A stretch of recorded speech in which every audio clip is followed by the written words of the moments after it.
Or you can speak a different language. How long have you been learning it for? This is a question that you might relate to. So many people assume that if you spend a certain amount of time studying for something, you'll get the same result as someone else who spent that same amount of time. However, in reality, that isn't the case. And today I'm going to show you different ways that you can measure success rather than just time itself.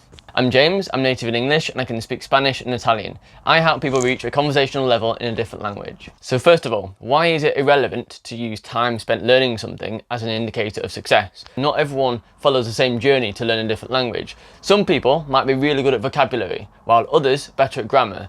We naturally gravitate towards certain areas of the language that we find easiest, or we make the most progress in that certain area and we excel at it compared to someone else who started learning a different area. So we don't all focus on the same bits of the language at once. And that means it's really hard to measure progress when you don't know who's covered what. Some people might have studied grammar and they know it off by heart, whereas they might not be able to have a normal conversation or a basic conversation introducing themselves.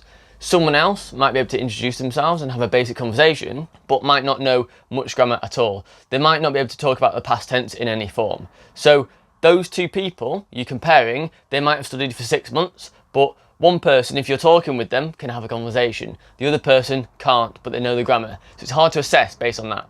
Second point is people learn at different speeds, and it depends on how you learn as well. Some people learn in a classroom really well. They can write and they can read really quickly. But then when it comes to conversations and having a conversation with native speakers, the rate at which they progress might be slower than someone who's more talkative, for example. I've come across scenarios in the past where someone's not very good at reading and writing, not the best at it, but then speaking they can talk like mad. And that person learnt Spanish super quicker than I've seen anyone else learn Spanish, just because they were able to get conversational practice in and do it a lot. Whereas someone else might be really good at writing and reading, but not very good at having conversations. So the time you spent learning a language doesn't take into consideration how quick you are at learning certain areas. You might be best at learning one part of language and not very quick at learning another. So don't compare yourself in that way. Another point is when you're using time, such as years. So if I say I've been learning Spanish for 2 years, how do you know how much time per week or per day I've dedicated to learning Spanish? So you've got two people. Dave. He's been studying Spanish for 6 months. However, he's been committing 3 hours per day to studying Spanish and speaking with native speakers. He's been 100% studying Spanish for that period of time. Then you've got Jessica, who's been learning Spanish for 2 years. She hasn't been that intense with her learning. She does say 1 hour a week, and on some weeks she sort of misses it and doesn't do any.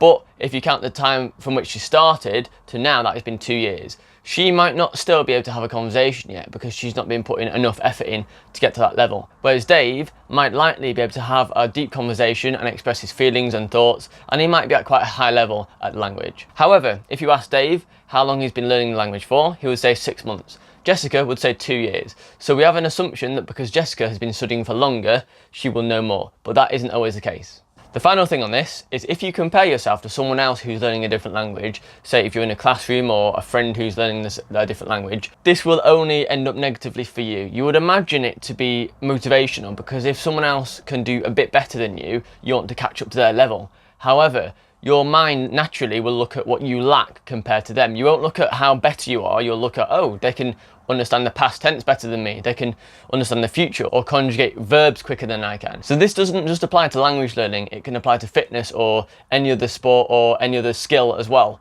So if you compare yourself to others, you most likely will pay more attention to what you lack compared to them. And this is bad for motivation, especially when you need to stay motivated and disciplined for a long period of time to keep going. It's more than likely that you'll give up or think, nope, it's not for me, that other person is doing better than I am, and I'm going to therefore quit. Because you need a strong motivation or a strong reason to continue day in, day out, even when you feel like you're not progressing at all. And comparing yourself to someone else won't help you with that. So on that note, you might have heard this phrase before, but compare yourself to how you were yesterday or several months ago rather than to someone else. Compare you to you, and then you'll always see progress because you'll see how far you've come.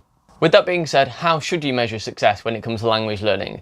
Well, the best way is your goal. So if your goal is to be at a certain level of fluency, or you can speak a good level of the language you're learning, that should be your success measure. So if you're able to have a conversation, a deep conversation about a topic that you care about with someone, with a native speaker, and not use a word of your native language, that is success. So the question is, oh wow, you can speak, say if you're learning Spanish, if a native speaker says to you, wow, you can speak Spanish really well, and you've noticed that you've been able to express your feelings and have a conversation with them over say 15 or 20 minutes without using a word of English, that can be your measure of success. So essentially, that's why you want to learn a language, to be able to communicate with a native speaker in their language. And in that sense, you've already done it, you've already made it, you're successful. So to summarise, don't always answer the question of how long you've been learning this language for.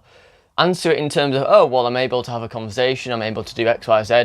The time spent learning does not matter at all because there's so many different aspects to it that aren't easy to measure. Whereas the goal or your outcome of learning the language, aka your current level in the language, is much more important, and you should only use that really as your judgment of success if that's your goal. On a final note, 87% of people who are watching this video have not subscribed to this channel. If you'd like to be notified whenever I release a new video, subscribe now. And if you found this video valuable, give it a like as well. Thanks, see you later.